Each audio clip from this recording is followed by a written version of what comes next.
Islam sebagai agama itu ada yang bersifat normatif, ya kan?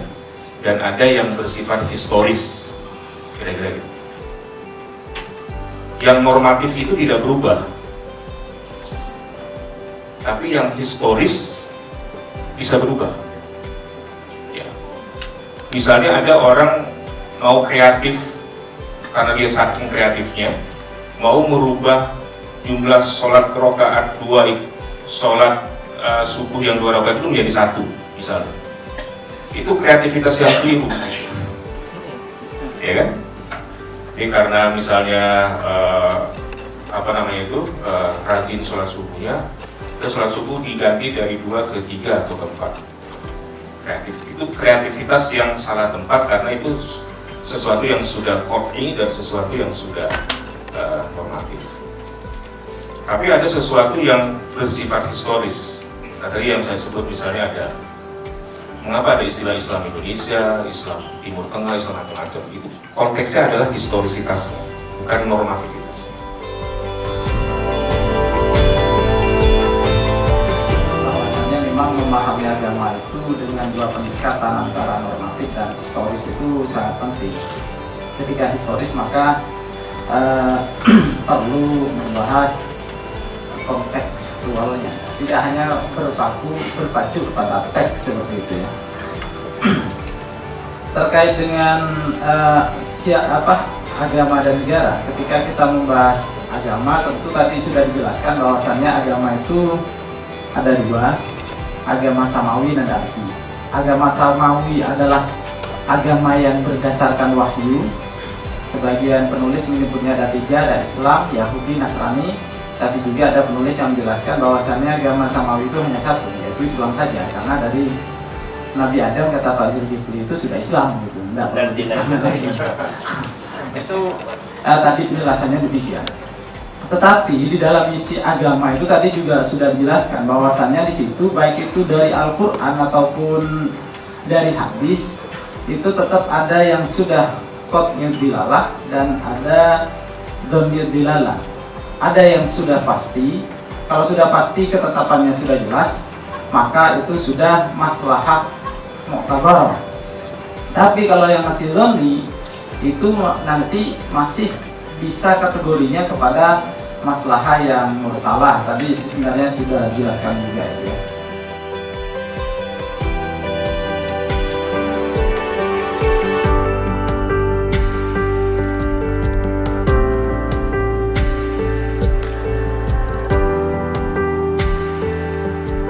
Kami menilai betapa pentingnya seseorang itu memiliki ilmu. Dalam artian, sebagaimana saya suka mengikuti kajian Gus Baha. Dalam artian, banyak terkadang kata orang Madura, ilmu ngilnu ngilpaya si temuan.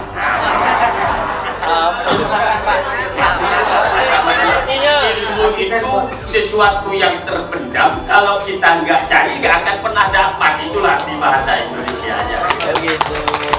Oleh karena itu, sebagaimana yang dikatakan, kita harus mempunyai banyak metode. Pernah di saat saya membuka kajian di tempat saya di masjid, setiap malam minggu itu saya memberikan pengajian, saya hanya bisanya kitab matan, kitab kundul saya kurang paham dan seperti Ustadz Miskari. Akhirnya ada orang tidak mengatasnamakan siapa-siapa, dia datang 6 rombongan.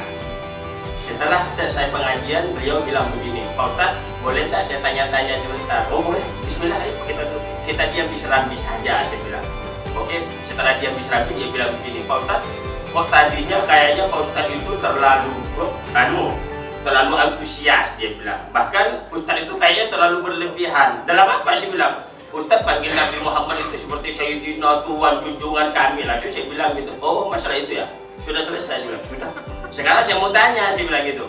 Kamu punya ibu, punya bapak? Tidak punya. Namanya siapa? Andi. Dia bilang, udah, nanti setelah kamu pulang, kamu jangan bilang panggil bapak atau panggil ibu. Andi, sini. Loh, tidak boleh, kurang ajar Ustadz, dia bilang begitu. Loh, kalau bapakmu aja seperti itu, kamu bilang kurang ajar kepada apa? Junjungan kita.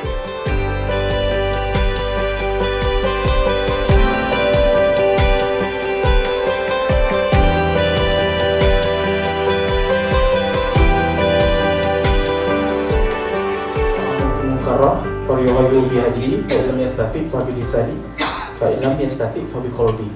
Tapi tidak terlepas dari bahasanya inovasi. Inovasi yang pertama apa? Yaitu komunikasi. Nah, mohon maaf karena kita memang kuliahnya bidang komunikasi. Kalau mau komunikasi itu sangat berpengaruh bagi kita untuk berdakwah. Itu yang pertama. Yang kedua, inovasi. Kalau menghadapi suatu masalah, jangan kita keluar dari salah satu masalah dengan sesuatu yang berdampak tentang hadis, tentang Al-Quran. Itu gak akan menjadi masalah. Tapi kita ikuti masalah yang seperti apa. Contoh kemarin saya pernah dakwah di kalangan orang-orang yang agamanya luar biasa. Waktu itu saya isi tempat kerja sama Yai. Waktu itu diutus di sana selama 1 bulan. Di sana tidak ada yang satu pun yang mau yang namanya zakat, termasuk di kampung saya. Ajaran baru itu udah saya sampaikan ke KUA di kantor Panitikan, tapi sudah tidak ada responnya apa-apa. Bahwa di sana udah ada 20 orang yang tidak mau zakat. Jadi alasannya apa? Jadi kita ada pendekatan. Pertama, kok saya yang di Malaysia pendekatannya melalui media. Saya bukakan layar tancap, saya tontonkan filmnya Nabi Musa yang ngambil sedekahnya dengan korun. Terakhir dia bilang apa? Tak mau harta saya nanti terkubur dalam tanah. Itu metodenya yang pertama. Itu metodenya. Yang kedua, kalau untuk kamu saya tidak mungkin seperti itu. Putarkan film kata orang, itu film zaman Nabi Musa, zaman kita beda. Itu zaman Nabi, bukan zaman kita. Kan oleh kita masing-masing, apakah kita sudah memiliki kompetensi yang cukup? Pertama dalam bidang keilmuan keagamaan. Di tengah-tengah dinamika masyarakat yang sangat beragam. Jadi bagaimana caranya kita menguatkan kompetensi keilmuan keagamaan? Ini sekarang kita masing-masing kan sudah tidak lagi muda. Bagaimana cara belajar untuk menguatkan kapasitas keilmuan itu? Kan kelas ini kan beda-beda nih. Ada yang sudah kelas kiai, ada yang kelas ustadz, ada mungkin setengah ustadz gitu ya. Ada mungkin yang tidak saya, ini kelas kita ini kan macam-macam. Nah, bagaimana itu kapasitas keilmuan keagamaan itu ditingkatkan. Yang kedua, kalau saya mendengar dari banyak cerita tadi itu adalah kapasitas komunikasi, kapasitas mengkomunikasikan sesuatu. Saya tadi menarik sekali itu bagaimana dia mengatasi masalah dengan cara berkomunikasi melalui pendekatan yang kalau di dalam ilmu alat itu muqtadul hal, gitu ya. Preman dihadapi dengan pendekatan olahraga tinggi, itu namanya komunikatif, itu namanya nyambung, muqtadul hal. Jadi nggak tabrakan gitu antara kesukaannya dengan cara kita melakukan pendekatan. Jadi kapasitas menguatkan komunikasi kita terhadap banyak sekali masyarakat yang sangat beragam, sehingga kita ini berat sekali jadi penyuluh agama. Semua harus bisa, ya kan? Semua dituntut untuk bisa. Kan kadang-kadang masyarakat nggak mau tahu, Pak.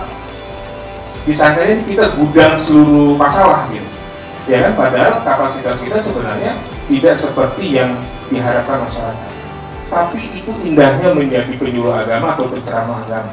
Banyak sekali masyarakat yang menaruh harapan terhadap kita, dan mudah-mudahan itu menjadi amal soleh kita juga, Pak, ya, terhadap harapan-harapan mereka, meskipun solusi-solusinya mungkin tidak selalu memuaskan.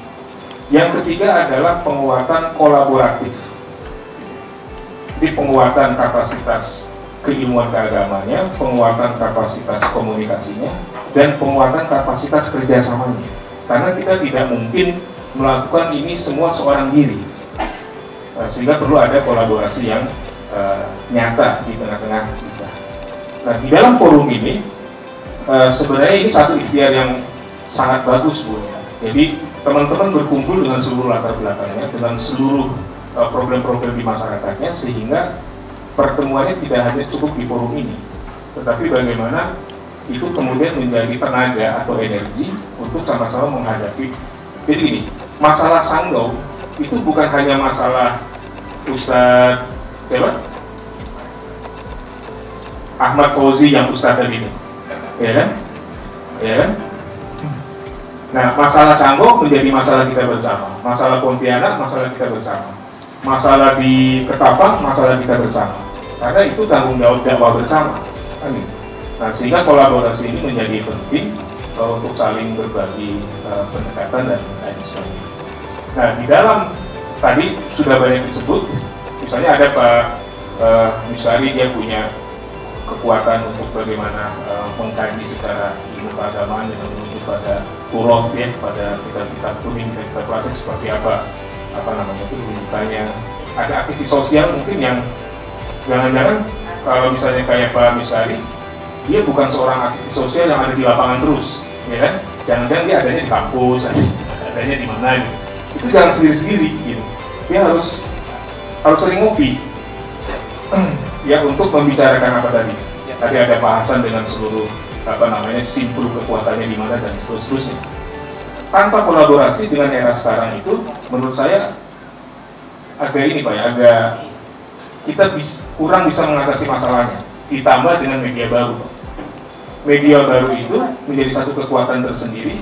Bagaimana mengakselerasikan, bagaimana mengumpulkan seluruh problem itu yang kemasannya itu menjadi menarik. Setidak-tidaknya sasarannya adalah generasi milenial. Misalnya tadi pendekatan komunikasi melalui film itu cocok di sini tapi belum cocok di situ. Nah, jadi dia tidak pendekatan itu seringkali tidak solihun likuli zaman memakan. Pendekatan ini cocok di sini tapi belum tentu cocok di sana. Contoh ya, misalnya dulu minggu lalu saya baru ketemu dengan salah satu santri yang itu kakeknya adalah murid langsung dari Syekhona Khalil Bangkalan. Menarik ceritanya. Dia ini berguru kepada Syekhona itu lama sekali. Jadi santri itu lama sekali. Karena dia lama menjadi santri, dia ingin pulang kampung ke daerah Kuningan, jadi ada orang dari Kuningan. Dia berkeinginan untuk jadi ustadz dan kiai. Karena dia menyantri lama. Tapi gurunya itu melarang jadi ustadz. Kamu pulang itu melihara kambing aja. Apa? Ya kan? Itu kan agak aneh Pak. Kamu melihara kambing aja. Aneh antara berguru agama di seorang yang begitu datang, itu kan udah kasar dan aja begitu datang. Memang dia maksa Pak jadi ustadz. Tidak ada santrinya Pak.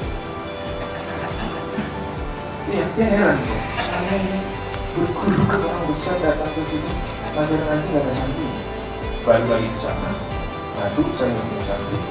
Berikan nasihat yang pertama, baru dia datang kembali melihara kambing. Begitu melihara kambing 1, 2, 3 semua masyarakat ikut.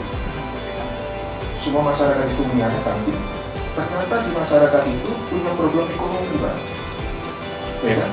Dan satu-satunya pendekatan yang paling bagus untuk kita mengajarkan agama di situ adalah pendekatan iktisodiah tadi, pendekatan ekonomi dengan cara kambing. Maka daerah di sana namanya sekarang Cibedus. Cibedus itu kan kambing ya, kai. Daerah Cibedus itu tadi ada ulama yang lama pesantren di Madura. Pertama datang ngaji nggak laku, begitu luar kami laku, baru kemudian dia mengajarkan agama. Ketika mengajarkan agama, perut mereka udah kenyang, karena ekonominya udah tumbuh. Ya. Problem fundamental dan problem dasar itu sudah teratasi. Sehingga kemudian ketika mengajarkan agama, mereka sudah merasa stabil ekonomi. Orang lapar itu kasih makan Pak, jangan kasih dalil. Nggak masuk, nanti mental tuh dalilnya. Nah itu yang kemudian saya berkali-kali selalu menyebut bagaimana kita memilih pendekatan yang komunikatif, yang mufradul, dan itu dituntut kemampuan kita sebagai penceramah agama, aktivis sosial, aktivis agama. Karena itu pergaulan kita harus ditambah, horizon kita harus. Jadi pergaulannya jangan satu komunitas saja, Pak. Pergaulan satu komunitas itu nanti kita tidak punya solusi banyak untuk mengatasi banyak masalah. Misalnya pergaulannya itu pergaulan tamar butoh kalau perempuan. Komunitas takmar butoh, namanya Aminah. Sekolahnya di Bidaiyah, naik lagi Sanawiyah, naik lagi Aliyah. Sekolah biaya jurusan syariat, prodinya muamalah. Namanya pasti Fatimah. Jadi tamar butoh terus, ya kan? Karena tamar butoh terus, begitu dia ketemu dengan kawannya yang namanya Angel, itu dia ada psychological barrier. ada hambatan solois, itu bukan orang kami, namanya Angel, kami biasa dengan Fatima dan Aminah. Ya kan, komunikasi ini terus, karena itu kita harus mencoba keluar dari komunitas yang tadi itu, supaya dengan persoalan-persoalan masyarakat yang beragam itu kita bisa mengatasi banyak persoalan. Terima kasih, mohon maaf atas segala kekurangan. Billahi taufiq wal hidayah, wallahul muwaffiq ila aqwamit thoriq.